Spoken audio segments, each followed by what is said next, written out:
زندگی کیسے گزارنی ہے۔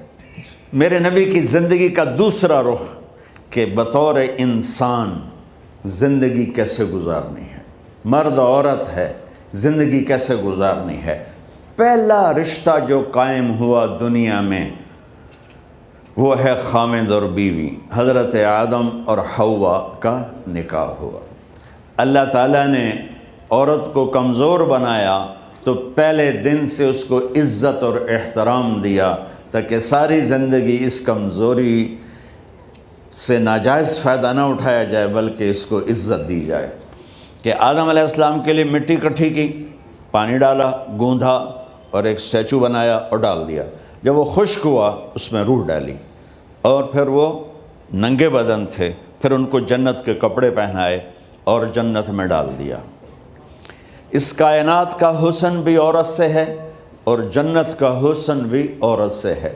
حضرت آدم علیہ السلام جنت میں، لیکن بابے جی دا دل ہی نہیں لگتا، کلے کلے ہی ٹورے پھر دیں۔ اب اللہ نے عورت کو بنانے کا ارادہ کیا تو اللہ ایک ڈھیر مٹی کا اکٹھا کر کے عورت کے لیے بھی بنا دیتا اور اس کا اسٹیچو بنا دیتا اور اس کو خشک ہونے دیتا، پھر اس میں روح ڈالتا، پھر اس کو کپڑے پہناتا۔ آپ حیران ہوں گے، سبحان اللہ، اللہ نے ایسا نہیں کیا۔ آدم علیہ السلام سوئے، آنکھ کھلی تو دیکھا ایک خوبصورت حسین عورت۔ یہ بات اکثر لوگوں کو معلوم ہوگی کہ یوسف علیہ السلام دنیا کے حسین ترین انسان تھے، اور یہ بات شاید کسی کو معلوم نہیں ہوگی کہ دنیا کی سب سے حسین خوبصورت عورت حضرت حوا ہے۔ حوا جن پر بڑھاپا آیا ہی نہیں، 1000 سال کے قریب زندگی گزاری، بڑھاپا نہیں آیا۔ حضرت آدم اور حوا قریب قریب عمر تھی۔ حضرت آدم کی عمر تو کتابوں میں مل جاتی ہے 1000 برس، لیکن حضرت حوا کی عمر کتنی تھی یہ کہیں پڑھنے کو ملا نہیں، اس لیے میں اندازہ کرتا ہوں کہ قریب قریب ہوگی۔ بڑھاپا نہیں آیا، بیماری نہیں آئی۔ اور حضرت حوا کو مینسز بھی نہیں آتے تھے۔ یہ عجیب بات آپ کو بتاؤں، اللہ نے اتنا جنت کا ان کے اندر نمونہ رکھا۔ تو جب حضرت آدم کی آنکھ کھلی تو دیکھا ایک حسن کا پیکر، انہوں نے تو جنت ہی بھول گئی۔ کہنے لگے یا اللہ ہن دل ٹھریا جا کے، یا اللہ کون ہے؟ کہ تیری بیگم۔ کہ واہ جی واہ، موجاں ہی موجاں۔ تو اللہ تعالیٰ نے نکاح پڑھایا۔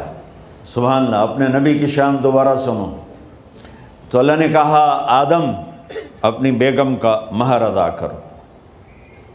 تو وہ پوچھنے لگے کیا مہر ہے؟ دیکھو ایک بات سنو، مہر کسی کی بیٹی کی قیمت نہیں ہوتی۔ $1 ہو یا $1 ٹریلین ہو، بیٹی کی کوئی قیمت نہیں ہوتی۔ یہ ایک نشان ہے کہ اس بچی پر اب یہ جو خامد ہے وہ موت تک خرچہ اس کے ذمہ ہے، بیوی کے ذمہ خرچہ نہیں ہے۔ خامد کما کے لائے گا اور اپنی بیگم کو کھلائے گا، اور بیوی گھر کی ذمہ داری نبھائے گی۔ تو خیر وہ الگ بات چلی جائے گی۔ اللہ تعالیٰ نے کہا کہ مہر ادا کرو۔ کہا جی کیا مہر ہے؟ تو میرے اللہ نے کہا تیری نسل میں میرا آخری نبی آئے گا، اس پہ ایک دفعہ درود پڑھ دے، یہ مہر ہے۔ اچھا، شروع دن سے ہے کہ میں نے قبول کیا۔ قبول کیا کا مطلب ہے کہ میں اس لڑکی کو قبول کر رہا ہوں، اس کی کمیوں کے ساتھ بھی خوبیوں کے ساتھ بھی۔ اور جب لڑکی کہتی ہے سائن کرنا قبول کیا ہے، یا زبان سے کہے قبول کیا ہے، تو یہ اس بات کی گارنٹی ہے کہ میں نے اپنے اس لڑکے کو خامد ہونے کے طور پہ قبول کیا، اس کی کمیوں کے ساتھ بھی، اس کی خوبیوں کے ساتھ بھی۔ اور جو ہی شادی ہو کر ڈولی سسرال کے گھر جاتی ہے تو ٹیسٹ شروع ہو جاتا ہے، کی کر دیے، باندھی کے میں، اٹھیں دی کے میں، بول دی کے میں۔ اور اس میں بہت زیادہ نیگیٹو کردار ہے سسرال کا، کئی لڑکیوں کا، چونکہ ہم نے اپنے نبی کی زندگی نہیں قبول کیا۔ یہ واجب ہے کہنا قبول کیا، کہ جس میں پیغام ہے کہ اب میں اس کی میں کوئی کمی ہے وہ بھی قبول کروں گی، کوئی خوبی ہے تو سر ماتھے پر، اور لڑکا کہتا ہے کہ میں اسے قبول کرتا ہوں، اس کی خوبیوں کے ساتھ بھی کمیوں کے ساتھ بھی۔ یہ بات یاد رکھنا، پرفیکشن کبھی تلاش نہ کرنا، پرفیکشن کبھی تلاش نہ کرنا۔ اللہ نے 100 نمبر نہیں مانگے، 51، ایک نمبر اوپر ہو گیا۔ گناہ تمہارے 50 ہیں اور نیکی تمہاری 51 ہے، تو اس ایک پر ہم تمہیں جنت میں ڈال دیں۔ اب کوئی خامند اپنی بیوی میں پرفیکشن دیکھنا چاہے، بیوی اپنے خامند میں پرفیکشن دیکھنا چاہے، ساس سسر اپنی بہو میں، ساس سسر اپنے داماد میں، بھائی اپنے بھائی میں، ماں باپ اپنی اولاد میں، اولاد اپنے ماں باپ میں، جہاں یہ نظر ہوگی تو وہاں لڑائی ہوگی۔ کمیوں کے ساتھ قبول کرو۔ قبول کا لفظ اتنا واجب ہے، تو ڈر تو پھر بہ گئی تھی نا۔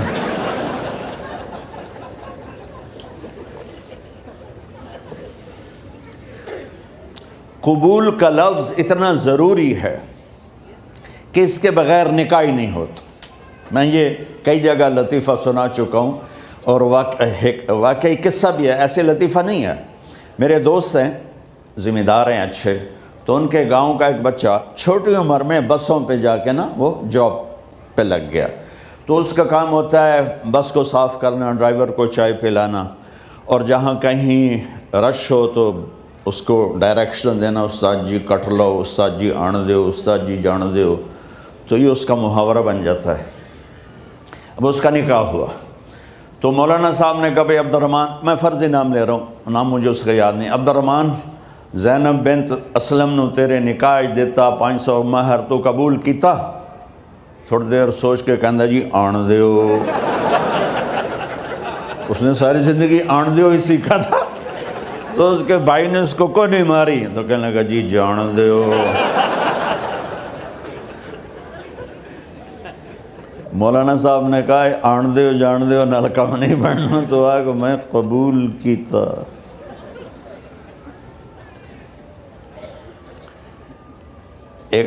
یہ بھی صحیح واقعہ سنا رہا ہوں۔ ایک نوجوان نے بیوی کو 3 طلاق دے دی کٹھی، اب ہو گیا پریشان، مولانا صاحب کے پاس گیا، کوئی میرے جیسا ہوگا۔ مولانا صاحب 3 طلاق دے بیٹھا، کوئی مسئلہ کا حرام؟ کہا جی کوئی رستہ حرام، کوئی گنجائش حرام۔ اس نے جیب سے موٹا سا لفافہ نکالا اور مولانا کے جا نماز کے نیچے ڈال دیا کہ مولانا صاحب کوئی گنجائش؟ کہ ہن تو سوچنا ہی پوے کی آکھیا ہی تو اپنی بیگم نو؟ اس آکھیا جی میں آکھیا ہی 3 طلاق، اس آکھیا مبارک ہوئے طلاق نہیں ہوئی۔ میں آکھیا جی او کیویں؟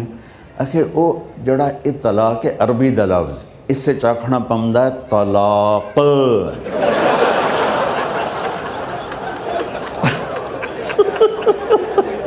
یہ آپ کو صحیح واقعہ سنا رہا ہوں۔ تو تم نے تو چھوٹے کاف کے ساتھ کہا ہے طلاق، او کاف تا کتے آلا ہے، موجاں کر، ایک لفافہ ہو راوے تو چاہے ساری زندگی دا حلال کر دے۔ لفظ قبول اتنا ضروری ہے۔ تو میرے نبی نے 11 شادیاں کی، اللہ کی قسم شوق کی نہیں تھی۔ ما تزوجت وما زوجت الا بوحی من السماء نزل به جبریل۔ کہ لوگوں سن لو میری بات غور سے، مجھے عورت کی کوئی رغبت نہیں ہے، میں نے جہاں شادی کی، جہاں بیٹی کی شادی کی، پہلے اللہ نے آسمان سے جبریل بھیج کے حکم دیا، پھر میں نے قدم اٹھایا۔ تو پہلا رشتہ خامند اور بیوی ہے جو اس کائنات میں جڑتا ہے، یہ دنیا کا سارے رشتوں میں نمبر 1 رشتہ ہے، سب سے خوبصورت رشتہ ہے، سب سے اہم رشتہ ہے، سب سے بڑا رشتہ ہے۔ والدین کے لیے چند آیات ہیں، اولاد کے لیے چند آیات ہیں، بہن بھائیوں کے لیے چند آیات ہیں، خاوند اور بیوی کے لیے سینکڑوں آیات ہیں، سینکڑوں۔ تو اگر آپ اپنے گھروں میں کامیابی دیکھنا چاہتے ہو، اپنے گھر کو ہاؤس کی بجائے ہوم دیکھنا چاہتے ہو، خوشی کا اگر آپ اسے گہوارہ بنانا چاہتے ہو، اللہ کی قسم ڈگریوں سے نہیں ہوگا، محبت سے ہوگا۔ میرے نبی سے پوچھا گیا یا رسول اللہ اسلام کا سب سے مضبوط عمل، نہیں، میرے نبی نے سوال کیا، بولو بھائی اسلام کا سب سے مضبوط عمل کیا ہے؟ صحابہ نے کہا نماز۔ نہیں، سبحان اللہ، ابھی میں نماز کی کتنی اہمیت بتا چکا ہوں۔ انہوں نے عرض کیا جہاد، آپ نے فرمایا نہیں۔ تو صحابہ نے عرض کیا روزہ، آپ نے فرمایا نہیں۔ اللہ اکبر۔ کہ یا رسول اللہ حج، آپ نے فرمایا نہیں۔ تو سارے صحابہ حیران ہو گئے، یا رسول اللہ نماز، جہاد، روزہ، حج، تو پھر کیا ہے؟ اب سننا سارے بہن بھائی، مستورات، بچے بچیاں، آپ نے فرمایا اسلام کا سب سے مضبوط اور بڑا عمل ہے آپس میں اللہ کے لیے محبت کرنا۔ اگر آپ اپنے گھروں میں حسن دیکھنا چاہتے ہو تو ایک دوسرے سے محبت کرو، اظہار محبت کرو، اور محبت کے پیدا ہونے کے لیے بہت ساری چیزیں ہیں، لپیٹ کے 2 میں کر لیتا ہوں، 2 میں۔ بیوی کی خوبی دیکھو، کمی نہ دیکھو، خاوند کی خوبی دیکھو، کمی نہ دیکھو، پہلی بات۔ دوسری بات، اس زبان سے زہر نہ اگلو محبت کے پھول، اس زبان سے کڑوے جملے نہ ہوں، طنز نہ ہو، ٹانٹنگ نہ ہو، بےعزت نہ کرو، انسلٹ نہ کرو، تو آپ کے دل جڑ جائیں گے۔ یاد رکھو شکلوں سے زندگی آباد نہیں ہوتی، زندگی اخلاق سے آباد ہوتی۔ تو اپنے گھر سے ٹانٹنگ نکال دو۔ نہ کہا کا مطلب ہے بارش کا زمین میں جذب ہو کر یکجان ہو جانا، 2 زندگیوں کا محبت میں جذب ہو کر یکجان ہو جانے کو نکاح کہتے ہیں۔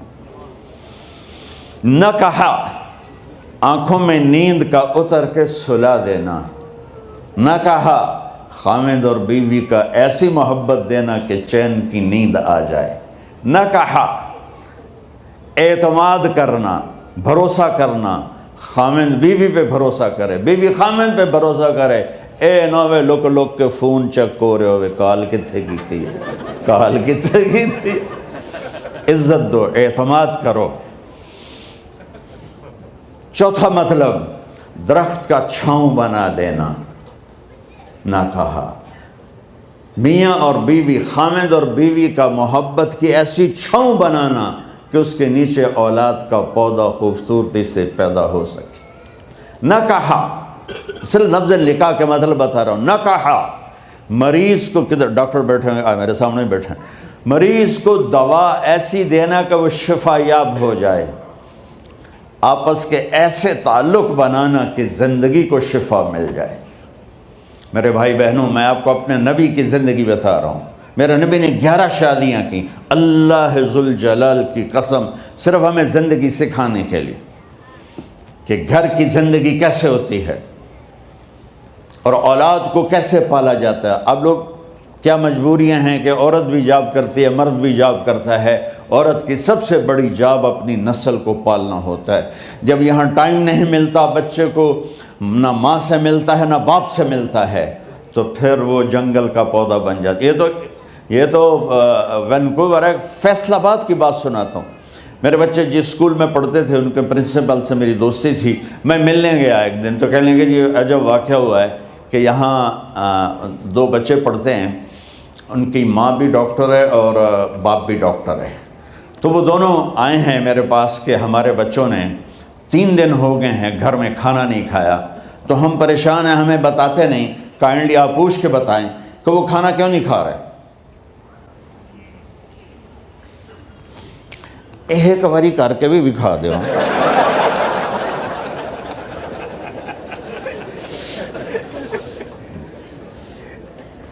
ہمارا دین اتنا خشک نہیں، ہمارے مولوی صاحبان نے زیادہ خشک بنا دیا. تو انہوں نے دونوں بچوں کو بلایا. سننا، سارے فیملیز بیٹھے ہو جہاں میں فیملی کی زندگی کو فوکس کر کے نبی سے جوڑ کے بتا رہا ہوں، طارق جمیل کے تجربے نہیں بتا رہا. دونوں بچوں کو بلایا. بیٹا آپ کھانے کو نہیں کھا رہے؟ کہا جی ہم اپنے ممی اور بابا کے سامنے نہیں بتائیں گے. تو انہوں نے دونوں کو باہر بٹھا دیا. پھر پوچھا اب بتاؤ کیا مسئلہ ہے؟ ان کا سر ہم صبح جب ناشتہ کرتے ہیں تو ہمارے ممی ڈیڈی سو رہے ہوتے ہیں، ہماری ان سے ملاقات نہیں ہوتی. جب ہم اسکول سے واپس آتے ہیں تو ممی ڈیڈی اپنے میڈیکل کالج میں ہوتے ہیں، ہاسپٹل میں ہوتے ہیں، تو ہمیں ان کو دیکھنے کا موقع نہیں ملتا. شام کو جب ہم کھانا کھاتے ہیں تو یہ دونوں اپنے پرائیویٹ کلینک میں ہوتے ہیں، تو ہم ان کو دیکھ نہیں پاتے. پورا ہفتہ گزر جاتا ہے، ہمیں ماں باپ کی شکل نظر نہیں آتی. تو ہم نے سٹرائک کی ہے کہ ایسے ماں باپ کی روٹی کیا کھانی جو اپنی شکل بھی نہ دکھا سکیں. تو اس لیے ہم نے کہا ہم نے بائیکاٹ کیا ہے، گھر میں نہیں کھانا ہے. تو ایسی لائف مت بناؤ. یہاں ایک بہت بڑا چکر شیطان دیتا ہے، بڑی گاڑی لے لو، $100 کی قسط تو ہے، اور بڑا گھر لے لو، $200 یا $100 کی قسط تو ہے. پھر میاں بھی کام کرے، بیوی بھی کام کرے، جو کہ بڑا گھر باقی رہے، تو خوشیاں تو مٹ گئیں. جو ڈبل جاب کرے گا، پھر ڈبل جاب کرتے ہیں. ڈبل جاب کرنے والا بیچارہ تھکا ہوا ذہن لے کے آتا ہے، وہ کیسے ٹائم دے گا اپنے بچوں کو خوشی کے ساتھ؟ جو ماں جاب کر کے آئے گی پھر کھانا پکائے گی، وہ جب اتنی تھک جائے گی تو اپنے بچوں کو کھلا ٹائم کیسے دے سکے گی؟ پوری کائنات کی ذمہ داری تھی میرے نبی کے سر پر، اور آپ اس کے باوجود روزانہ حسن حسین کے لیے وقت نکالتے تھے. اور انہوں کو آ کر کوئی لیکچر نہیں. دیکھو ماں باپ سے ایک بات کرتا ہوں، لیکچر تھوڑا دو، محبت زیادہ کرو. یہ نہ کرو، یہ کیوں کیا، یہ کرو، یہ کرو، یہ چھوڑ کر صرف سینے سے لگاؤ، صرف محبت دو. کمیوں سمیت بچوں کو قبول کرو، ان کی زندگی تبدیل ہو جائے گی. اتنے بڑے نبی، اتنی بڑی ذمہ داری، اور اتنا درد سینے میں کہ آپ کے سینے سے ایسے ابلنے کی آواز آتی تھی جیسے ہانڈی ابلتی ہے. اس کے باوجود آپ روزانہ کہتے این اللقا، میرے شرارتی بچے کدھر ہیں؟ تو وہ بھاگے بھاگے آتے. دیکھو میں فزیکل کر کے بتاؤں گا تاکہ آپ کو پتہ چلے زندگی کیسے گزاری. کہ میرے شرارتی بچے کدھر ہیں؟ 7 بر اعظم کی ذمہ داری ہے. اور تھوڑی چھوٹیاں جابن تو تسی کہتے ہو بزی بڑے ہیں. میرے نبی پہ 7 بر اعظم کے انسانوں کی ذمہ داری ہے، اور آخری آنے والے انسان تک کی ذمہ داری ہے. اس سے بڑی جاب کس کی ہوگی کائنات میں؟ اور پھر آپ روزانہ آتے ہیں این اللقا، میرے شرارتی بچے کدھر ہیں؟ تو حسن حسین بھاگے بھاگے آتے. آپ ان کے لیے یوں ہو جاتے تھے، آؤ بھائی میری کمر پہ چڑھ جاؤ. اپنے نبی کی عظمت کو جانو کہ انہوں نے زندگی کیسے سکھائی. چاند کے 2 ٹکڑے کر دینا کوئی معمولی بات ہے، آسمان چیر کے چلے جانا معمولی بات ہے، ایک زندگی سکھا کے جانا سب سے بڑی بات ہے. کتنی اولادیں برباد ہو گئیں ماں باپ کی وجہ سے، کتنے گھر اجڑ گئے ساس سسر کی وجہ سے، کتنے گھر اجڑ گئے لڑکی کے بدتمیز ہونے کی وجہ سے، کتنے گھر اجڑ گئے لڑکے کے شرابی اور باہر کی گندگی کی وجہ سے. زندگی سیکھو. یہ اتنے بڑے نبی ہو کر آپ یوں ہو رہے ہیں جیسے میں نے آپ کو کر کے دکھایا. دونوں کو اوپر بٹھا لیتے اور کمرے میں چکر لگاتے تھے، پھر یوں کر کے پوچھتے تمہارا اونٹ کیسا ہے؟ سوال. پھر دونوں کو اتار دیتے اور اپنی نواسی زینب، جن کو حضرت علی کی وراثت ملی کس کی؟ علم کی، فصاحت اور بلاغت کی، ان کو کمر پہ بٹھا لیتے اور اکیلی زینب کو پورے گھر میں چکر لگواتے تھے۔ اور بھی دکھ ہیں زمانے میں محبت کے سوا، راحتیں اور بھی ہیں وصل کی راحت کے سوا، کیا صرف کمانا ہی کام ہے؟ ادھار کی زندگی سے بچو، خوش و خرم رہو، اس کو قسط دینی ہے، یہ قسط دینی ہے، یہ قسط دینی ہے، یہ دینی ہے، سر میں درد نہیں ہوگا تو اور کیا ہوگا؟ تو آپ اتنے بڑے عظیم ہو کر وقت نکال رہے ہیں، اور حضرت ابو ہریرہ فرماتے ہیں میری آنکھوں نے دیکھنا سارے کہ آپ نے کبھی حسن کبھی حسین، یہاں جیسے مائیں کرتی ہیں ادھر کھڑا کیا ہوا ہے اور جھولا جھلا رہے ہیں ایسے، اور ان کے دونوں ہاتھ پکڑ کر کہہ رہے ہیں آ جاؤ، اوپر آ جاؤ، اوپر آ جاؤ، آگے پہاڑی ہے، اوپر آ جاؤ، آگے پہاڑی ہے، تو ایسے ایسے آتے، اور اوپر آؤ، وہ یہاں آ جاتے، آگے آؤ، وہ یہاں آ جاتے، آگے آؤ، وہ یہاں آ جاتے، تو پھر آپ یوں ہو جاتے، آگے آؤ، تو چڑھتے چڑھتے یہاں آ جاتے، جب وہ یہاں آ جاتے تو آپ ان کے ہاتھ فکس کر کے آگے بڑھ کر ان کے ہونٹوں کا بوسہ لیتے اور کہتے یا اللہ میں ان سے پیار کرتا ہوں، تو بھی ان سے پیار فرما۔ بھائیو اللہ کی قسم، پیسے سونے چاندی سے زندگی میں خوبصورتی نہیں آتی، نبی کی غلامی سے زندگی میں خوبصورتی آتی ہے۔ اتنے بڑے نبی ہیں اور حضرت عائشہ سے کہہ رہے ہیں دوڑ لگائیں۔ یہاں کسی مولانا سے پوچھو اپنی بیوی سے کبھی کہا اس نے کہ دوڑ لگائیں؟ الٹا سوٹا لے آتے کھلو جاوے گا۔ عائشہ دوڑ لگائیں، اور واپسی کہاں سے ہو رہی ہے؟ دوڑ کہاں لگ رہی؟ جہاد کے سفر سے واپسی ہو رہی، اور آپ نے اپنے صحابہ سے کہا سب آگے چلے جاؤ۔ جب سارے آگے چلے گئے اور کوئی نظر نہیں آ رہا تو آپ نے کہا عائشہ آؤ دوڑ لگائیں۔ تو حضرت عائشہ کہتی ہم نے دوڑ لگائی تو میں آگے نکل گئی، لیکن ابھی پیچھے رہ گئے۔ کچھ سال گزرے تو پھر ہم سفر سے واپس آ رہے تھے تو آپ نے صحابہ سے فرمایا سب آگے چلے جاؤ، چلے گئے۔ آپ نے کہا عائشہ دوڑ لگائیں؟ میں کہا جی لگائیں۔ کون دنوں میں ذرا موٹی ہو گئی تھی، تو پھر اللہ کے نبی آگے نکل گئے، میں پیچھے رہ گئی۔ تو آپ نے کہا عائشہ ہاذہ بتلک، آج تو اور میں برابر